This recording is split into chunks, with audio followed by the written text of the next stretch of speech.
آبادی نہیں تھی۔ اللہ تبارک و تعالیٰ کا کائنات کیسا رہا ہوگا؟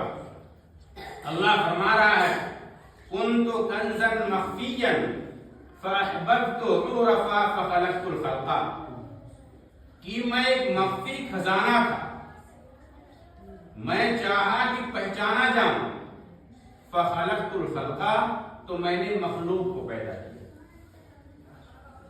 مخلوق میں سب سے اعلیٰ مخلوق انسان ہے، اور جو اللہ کے ہاں جواب دہ ہیں وہ انسان اور جنات دو ہی مخلوق ہیں۔ باقی مخلوق جتنے مخلوق ہیں دنیا میں اللہ نے پیدا کیا سارے اللہ کی مخلوق ہیں، لیکن جواب دہ صرف دو مخلوق ہیں۔ تو اللہ نے کہا كنت كنزا مخفيا فأحببت عرفا فخلقت الخلقا، کہ میں پوشیدہ خزانہ تھا، میں چاہا کہ میں پہچانا جاؤں تو میں نے مخلوق کو پیدا کیا۔ اب اس سے پتہ چلتا ہے کہ ہمارے پیدائش کا مقصد کیا ہے۔ ہمارے پیدائش کا مقصد کیا ہے؟ میرے محترم بزرگوں اور دوستوں، مخلوق کے پیدائش کا مقصد خالق کائنات کو پہچاننا۔ اگر مخلوق اپنے خالق کو نہیں پہچان رہی ہے تو اپنے پیدائش میں وہ ناکام۔ خالق کے پہچاننے کا مطلب کیا ہے؟ کہ خالق کے بتائے ہوئے طریقے پر چلنا، خالق کے بتائے ہوئے راستے پر چلنا۔ اگر یہ مخلوق چل رہی ہے تو اپنے پیدائش میں کامیاب۔ میرے محترم بزرگوں اور دوستوں، انسانوں کی آبادی سے پہلے جس طرح ہم لوگ رہتے ہیں، یہاں اس طرح جنات آباد ہوئے، بہت زیادہ خریدی کرتے تھے، فساد پھیلاتے تھے، اس لیے کہ ان کے اندر شر ہے، ان کے اندر شر اتنا زیادہ ہے۔ وہ مخلوق آگ سے پیدا ہوئے ہیں، شرارت بہت زیادہ ہے۔ وہ جس چیز پہ ٹھان لیں گے کہ ہمیں یہ کام کرنا ہے، چاہے پورا کنبہ خاندان سے ختم ہو جائے، لیکن وہ چیز کر کے رہیں گے۔ جب اللہ نے انسان کی پیدائش کا ارادہ کیا، حضرت آدم علیہ السلام کو اللہ نے پیدا کرنا چاہا، تو اللہ نے فرشتوں سے مشورہ لیا۔ فرشتوں کے اندر ایک خاصیت ہے کہ وہ ہمیشہ جو ہے وہ بھلائی ہی کرتے ہیں، ان کے اندر برائی خاصیت ہے ہی نہیں، ان کے اندر مانتا ہی نہیں، برائی کر ہی نہیں سکتے، کرنا چاہتے نہیں کر سکتے، وہ صرف اللہ کی عبادت کرتے ہیں۔ اور دن رات فرشتے اللہ کی عبادت کرتے ہیں، کوئی پہاڑوں پر ہے، کوئی سمندروں پر ہے، کوئی خشکی پر ہے، کوئی کہیں پر ہے، کوئی درختوں پر اللہ کی عبادت کر رہا، ہر جگہ اللہ کی عبادت کرتے ہیں۔ آسمان میں ایک بیت معمور ہے، اس میں روزانہ 70,000 فرشتے داخل ہوتے ہیں عبادت کے لیے۔ 70,000 فرشتے روزانہ اس میں داخل ہوتے ہیں، اور کتابوں میں ہے کہ جو ایک مرتبہ فرشتہ داخل ہو گیا اس کو پھر قیامت تک دوبارہ مہلت نہیں ملے گا۔ بتائیے اللہ کی کتنے فرشتے اللہ کی عبادت کرنے والے؟ کیا اللہ اپنی عبادت کا محتاج تھا؟ اللہ اپنی عبادت کا محتاج نہیں تھا۔ اصل مقصد تھا کہ جب فرشتوں کے اندر صفت دونوں ہے ہی نہیں، یہ صفت صرف انسان کے اندر ہے، جنات کے اندر ہے، اور سب سے زیادہ جس کی اہمیت دی گئی مخلوق میں وہ انسان کی اہمیت دی گئی۔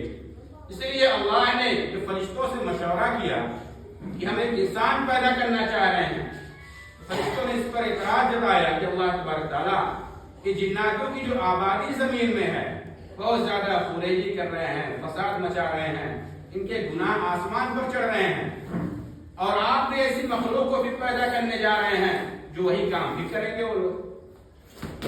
اللہ تبارک تعالیٰ نے کہا کہ وہ مخلوق کہ انسان جب اللہ تبارک و تعالیٰ کے مطابق اپنی زندگی گزارنے لگتا ہے تو اللہ تبارک تعالیٰ اس کا ہو جاتا ہے۔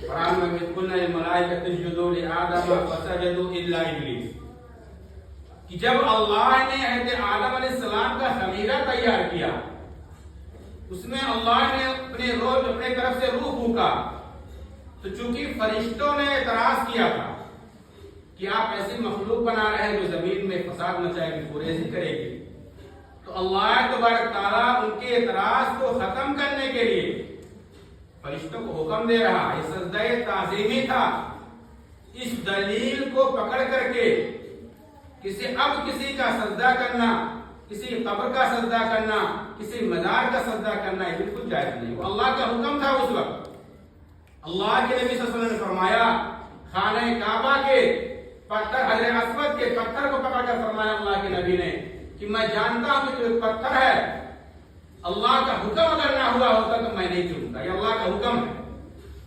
اللہ کا حکم وہاں بھی تھا، وجہ کیا تھی کہ فرشتوں نے جو اعتراض کیا تھا ان اعتراض کو اللہ تبارک تعالیٰ انہیں پر جو ہے ختم کرنا چاہتا تھا، کیونکہ فرشتے اللہ کے عبادت کے معمور ہیں، وہ خلاف نہیں کر سکتے۔ جب اللہ کا حکم ہوا فرشتے فوراً سجدے میں چلے گئے۔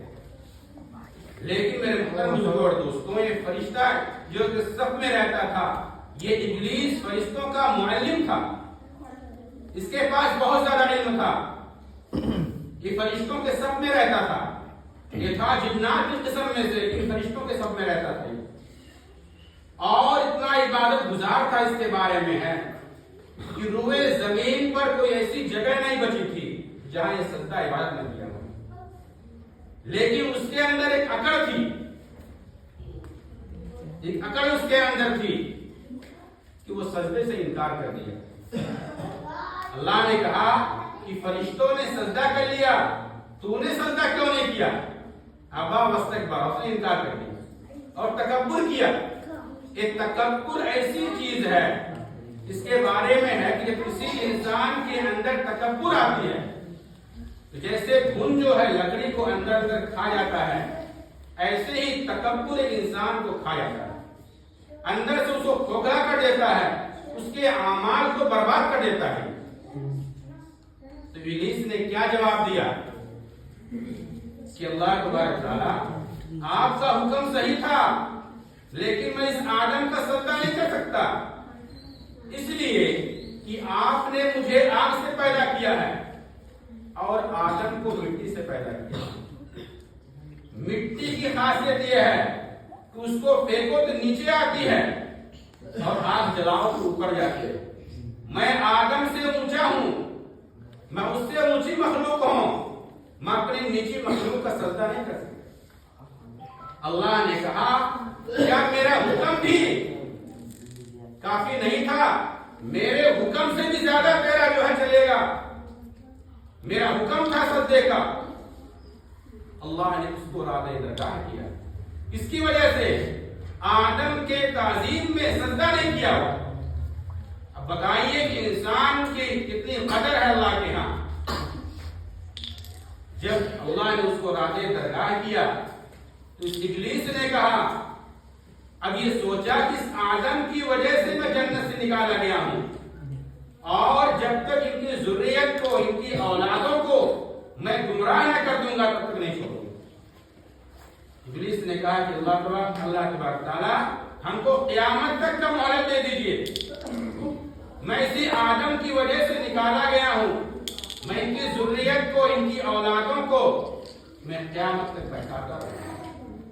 اللہ تبارک تعالیٰ نے اس کو مہلت دے دیا اور اللہ نے یہ بھی کہہ دیا کہ جا جو میرا بندہ ہوگا، میرے حکم پر چلے گا، اس پر تیرا کوئی داؤں، کوئی زور نہیں چلے گا۔ اب ابلیس کہہ کر آیا کہ میں انسان کے دل میں وسوسے ڈالوں گا، ان کے اعمال کو چھڑاؤں گا اور اس کو میں جہنم تک پہنچاؤں گا۔ لیکن میرے محترم بزرگوں اور دوستوں، اللہ کا فرمان ہے کہ تم کہیں بھی ہو اللہ تمہارے ساتھ ہے۔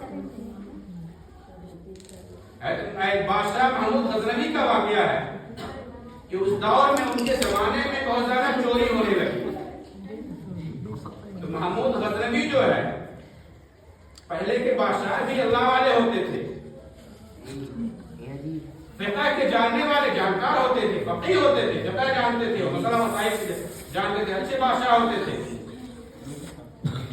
تو سلطان محمود غزنوی جو ہے وہ لباس بدل کر کے تھوڑا میلے اور پھٹے لباس میں وہ نکل گیا کہ چوریاں کیسی ہو رہی ہیں، ہمارے جو اس میں دور میں چوریاں ہو رہی ہیں، ذرا تھوڑا پتہ لگائیں۔